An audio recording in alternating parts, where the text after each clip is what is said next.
오늘도 예배의 자리 가운데 나오신 여러분을 환영하고 축복합니다. 오늘은 우리 주기도문 강의 세 번째 시간으로 이렇게 기도하라 라는 제목으로 말씀을 전하려고 합니다. 전해지는 말씀 가운데 하나님의 은혜가 있으시기를 바랍니다. 오늘 주기도문이 시작되기 전에 그러므로 너희는 이렇게 기도하라 라는 이 구절에서 우리가 주목하게 되는 것은 예수님께서 그러므로 너희는 이것을 기도하라 라고 말씀하시지 않으시고 그러므로 너희는 이렇게 기도하라 라고 말씀하셨다는 것입니다. 여기서 이렇게라고 하는 이 단어에 해당하는 헬라어는 후토스라는 단어로서 예수님께서 가르쳐 주신 기도가 사실 기도의 내용으로 가르쳐 주신 것이 아니라 기도의 방법으로 가르쳐 주신 것임을 나타냅니다. 그러니까 어떤 기도의 내용을 정확히 이렇게만 기도해라, 이 구절대로 기도해라가 아니라 어떠한 하나의 원리로서 그 기도의 방법, 형식을 제시해 주신 것이라는 것입니다. 즉 예수님께서 가르쳐 주신 기도는 어떤 정형화된 암송문이 아니라 올바른 기도의 원리라는 것입니다. 우리가 그러므로에 관한 말씀을 첫 번째 시간에 나누면서 예수님께서 우리에게 주의하라고 당부하신 그 기도의 항목 중에 중언부언하는 이방인의 기도가 있었습니다.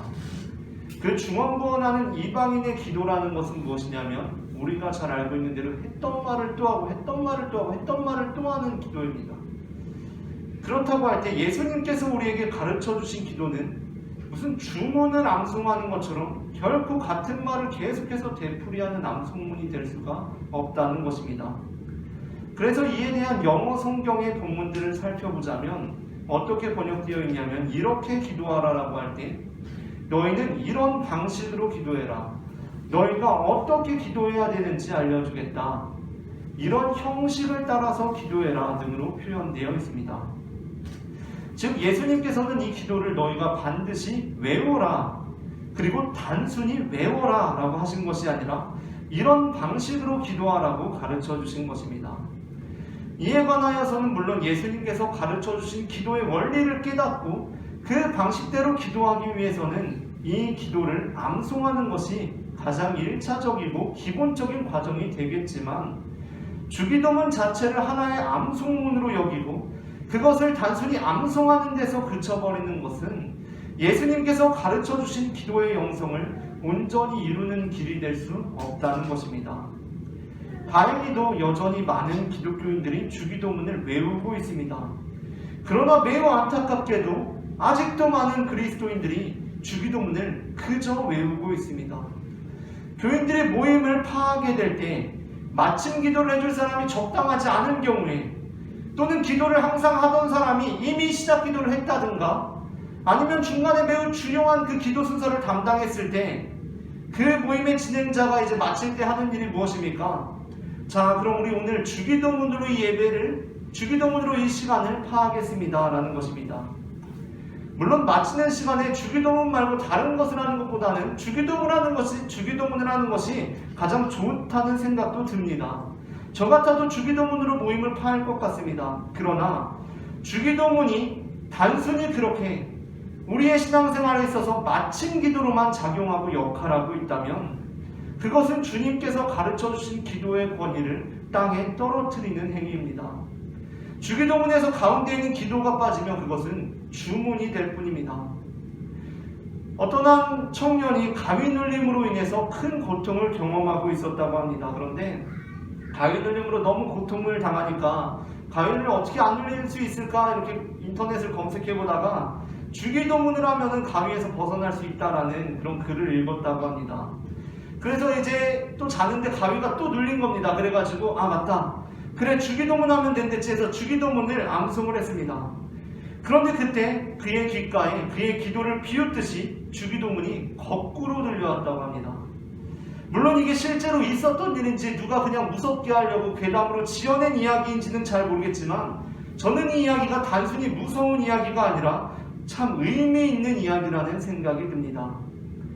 왜냐하면 우리의 삶을 통해 전혀 이루어지지 않는 기도, 그저 우리 입술에서 주문처럼 되뇌어지는 기도는 귀신이 듣고 비웃는 기도이기 때문입니다.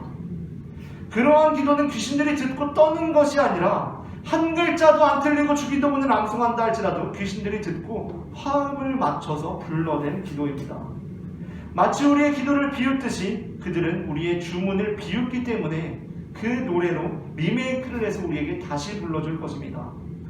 그렇다면 예수님께서 우리에게 이렇게 기도하라라고 하셨을 때 그 이렇게 기도하라는 것은 어떻게 기도하는 것을 의미합니까? 그것은 하나님께 인격적인 기도를 드리라는 것입니다. 이에 반대되는 기도의 의미 중 또 하나로서는 본능적인 기도가 있을 수 있습니다. 다급한 상황에 처했을 때 누구라도 도와달라고 기도할 것입니다. 살려달라고 청할 수 있을 것입니다. 그러한 기도는 배우지 않아도 누구나 할 수 있습니다. 사실 하나님을 모르는 사람도 할 수 있는 기도입니다. 물론 우리 삶에 힘든 일, 어려운 일이 있을 때 우리가 의지할 분이 하늘 아버지가 되시고 우리가 그분께 우리의 소원을 아뢰 수 있다는 것은 복된 일이지만 그것은 사실 물에 빠진 사람이라면 누구나 물 밖에 있는 아무에게라도 그가 어떠한 사람인지를 막론하고 요청할 수 있는 기도라는 것입니다. 마태복음과 함께 주기도문이 다루어지고 있는 누가복음 11장을 보면 예수님께서 주기도문을 언급하시게 되는 상황이 마태복음과는 조금 다릅니다. 마태복음에서는 예수님께서 주도적으로 산상수훈의 가르침을 주시면서 그 안에 기도의 방법을 가르쳐주고 계시지만 누가복음 11장에서는 예수님의 제자들이 예수님께 기도하는 법을 가르쳐달라고 요청하면서 예수님께서 그 기도를 가르쳐주시는 상황 속에서 주기도문이 언급되고 있습니다. 물론 유대인들은 모두 기도하는 사람들이었습니다. 유대인들 가운데 기도하지 않고 사는 사람은 거의 없었다고 보아도 무방할 것입니다.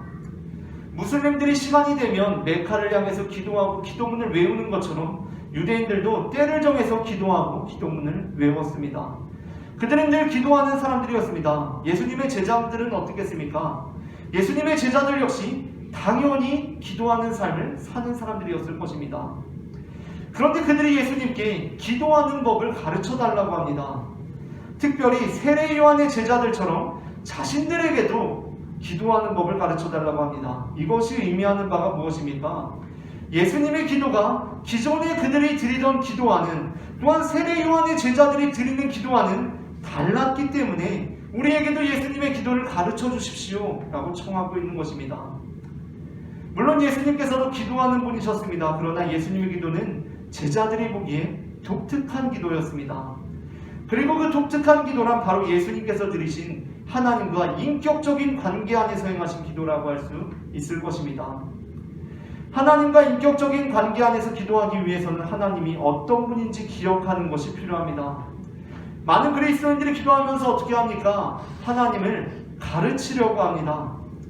마치 하나님은 아주 분주하셔서 자신의 스케줄을 일일이 체크하실 수 없는 분이시기 때문에 우리는 숙련된 비서처럼 이번 주에 하나님이 하실 일이 이러이러한 것들이 있습니다 라고 하나님께 전달해 드리려고 하고, 또 하나님께서는 매우 복잡한 문제들로 인해서 홀로 최선의 판단을 내리시기에는 한계가 있으신 분이시기 때문에 우리는 잘 준비된 책사처럼 어느 길이 옳은 길인지 하나님께 제시해 드리려고 합니다.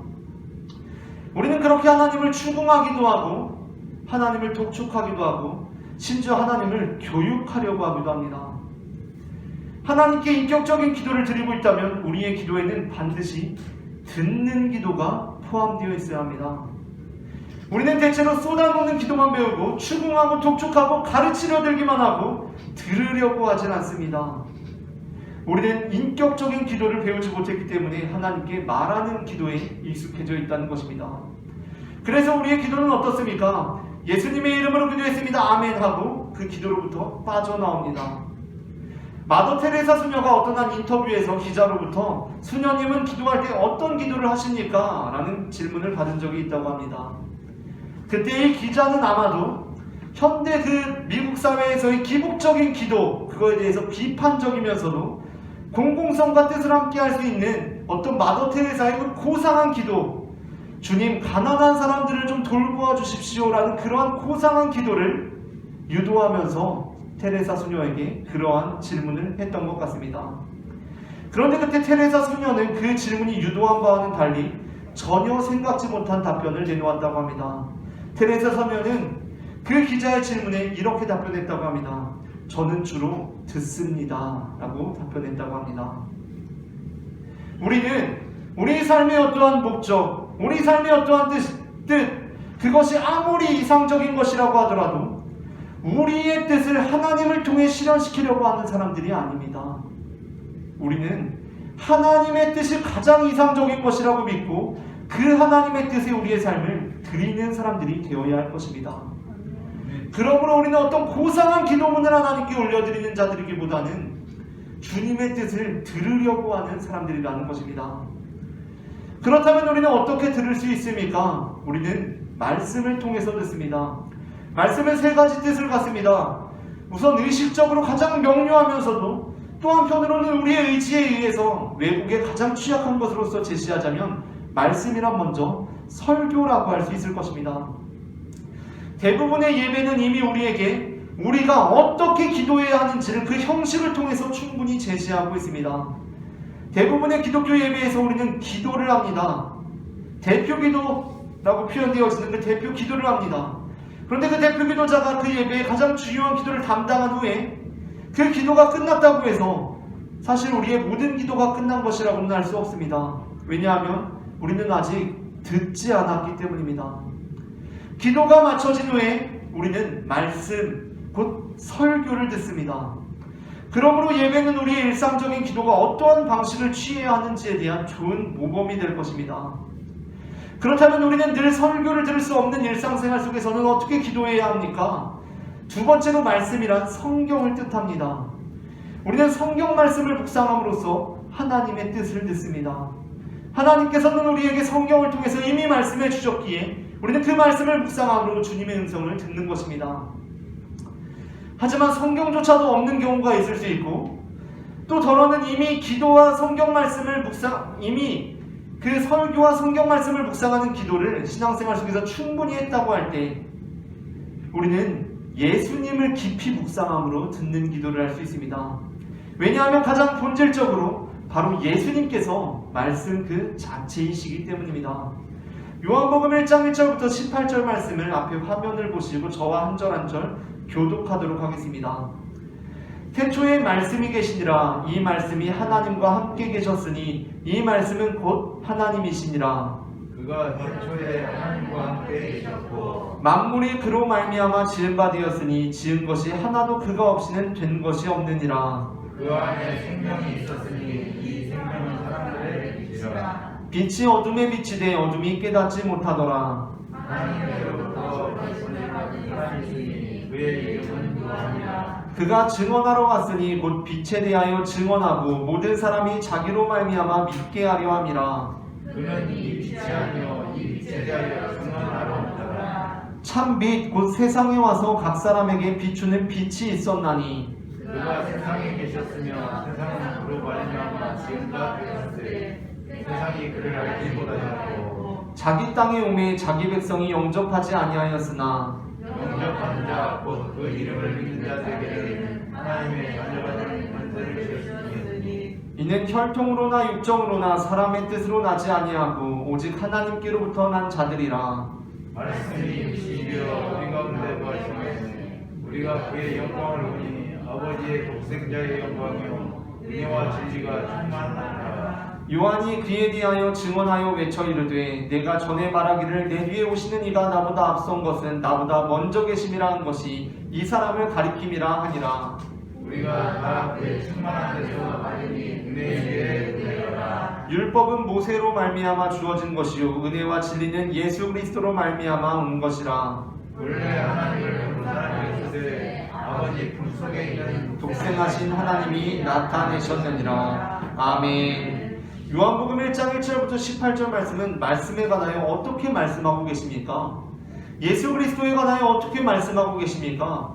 바로 말씀이 육신이 되신 이가 하나님의 독생자 예수 그리스도라고 우리에게 전해주고 있습니다. 하지만 예수님을 묵상하며 그 음성을 듣는 것이 때로는 어려운 기도입니다. 앞서 말씀드린 대로 설교와 성경 묵상은 비교적 의식적으로 명료하게 우리에게 다가옵니다. 우리에게 어떻게 행해야 할지를 명시적으로 제시해주는 경우가 많고 우리가 받아들일 때도 그렇습니다. 그러나 예수님을 묵상한다는 것은 그와는 조금 다릅니다. 예수님께서 어떻게 행동하셨는지 우리가 알기가 매우 어렵다는 것입니다. 우리가 그렇게 느낄 만한 것이 사도 바울 역시 이미 그렇게 느끼고 있었기 때문입니다. 로마서 8장 26절 말씀을 함께 읽어보도록 하겠습니다. 이와 같이 성령도 우리의 연약함을 도우시나니 우리는 마땅히 기도할 바를 알지 못하나 오직 성령이 말할 수 없는 탄식으로 우리를 위하여 친히 간구하시느니라. 아멘. 로마서 8장 26절에서는 예수님께서 제자들에게 어떻게 기도해야 하는지 가르쳐 주신 것을 상정할 때 다소 의아한 말씀이 있습니다. 그것은 사도 바울이 우리가 마땅히 기도할 바를 알지 못한다고 한 것입니다. 나아가 바울은 여기서 여러분은 마땅히 기도할 바를 알지 못합니다가 아니라 우리라고 함으로써 나 사도 바울도 우리가 어떻게 기도할 바를 알지 못하는 자들이다 라고 그렇게 자신을 포함시키고 있습니다. 로마서는 사도 바울이 한 번도 방문한 적이 없는 로마 교회에 조만간 방문할 것으로 기대하고 있는 그 로마 도시에 여러 기독교 공동체들에게 보내기 위해 쓰여진 편지입니다. 이런 맥락에서 사도 바울은 단순히 그의 편지를 받아 읽은 특정한 독자들에 관해서 이런 주장을 하고 있는 것이 아니라 당시에 만연해 있던 보편적인 기독교 공동체들의 상황에 대해서 언급하고 있는 것입니다. 그러니까 우리 모두가 어떻게 기도할 바를 알지 못하는 자들이라는 것입니다. 아니, 예수님께서 너희는 기도하라, 너희는 이렇게 기도해라 라고 말씀해 주셨는데 이것이 무슨 뜬금없는 소리입니까? 그러나 여기서 핵심은 우리가 주님의 음성을 듣는 기도를 할 때 우리는 너무나 자주 어떻게 기도해야 하는지를 알지 못한다는 것입니다.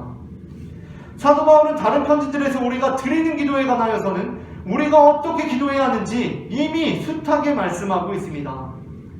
그러나 사도 바울은 우리가 기도한다는 것이 듣는 기도를 포함하는 온전한 의미에서 어떻게 가능한 것인지에 대해서는 이렇게 말씀하고 있습니다. 갈라디아서 4장 6절부터 7절입니다. 다 함께 읽어보겠습니다. 너희가 아들임으로 하나님이 그 아들의 영을 우리 마음 가운데 보내사 아빠 아버지라 부르게 하셨느니라. 그러므로 내가 이후로는 종이 아니요 아들이니 아들이면 하나님으로 말미암아 유업을 받을 자니라. 아멘. 사실 요즘 시대에는 본문을 아들로 번역하든 딸로 번역하든 상관이 없습니다. 아들이든 딸이든 모두 존귀한 존재이기 때문입니다. 다만 우리가 이 아들과 아버지라는 말씀을 새길 때에는 당시 사회 문화적인 상황을 고려하여서 우리가 그만큼 존귀한 존재로 부름받았다는 표현으로 새기면 될 것입니다.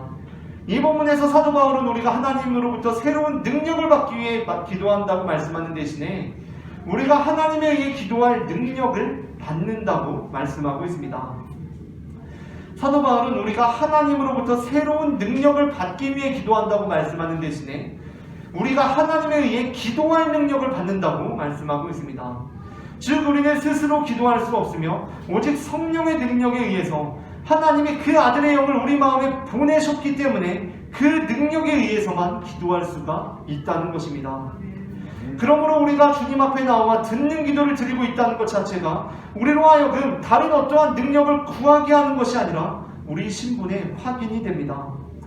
우리는 이렇게 기도함으로써 우리의 욕망을 실현하려고 하는 것이 아니라 우리는 이렇게 기도함으로써 우리의 존재를 증명합니다. 우리는 이렇게 기도함으로써 우리는 우리의 의지를 가지고서는 아무것도 할 수 없는 연약한 존재들임을 인정하고 우리는 이렇게 기도함으로써 우리를 위하여 말할 수 없는 탄식으로 친히 간구하시는 성령님을 힘입는 자들이 되는 것입니다.